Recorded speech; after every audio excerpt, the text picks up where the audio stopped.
The Lord be with you. Good everyone. Today is Tuesday, and let us reflect on the Gospel according to St. Mark chapter 9 verses 30 to 37. The Gospel is teaching us about the question of greatness.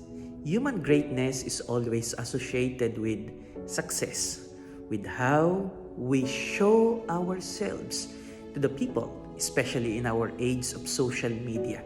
You have to post online all your achievements. You have to appear someone who have reached your goal in life. Otherwise, there are times when we shall be neglected and disregarded by our community, by our loved ones, even by our own family, if we fall from the pedestal of human success. But if we reach our achievements, you get more followers, you get more people who would make you as someone special. They will take photos of you. They would all want a selfie with you because that's success. However, that's not the kind of success that our Lord Jesus Christ would like to teach all of us. Success is all about humility in our hearts. Success is all about being open to the will of God in our life. Success is not just about being the Lord, being the superior, being on top of everyone.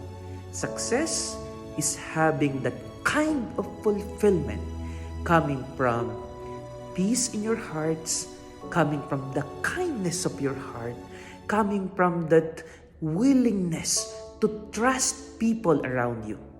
What worth it is if you have all the riches of the world, but you have no one to trust, and you don't have trust. You have the trust issues on all people.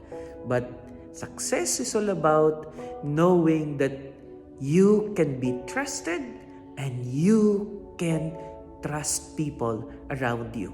Just like a little child, which Jesus Christ showed in our gospel for today when He called someone a little child. He said, anyone who will be like this little child will be able to enter the kingdom of God.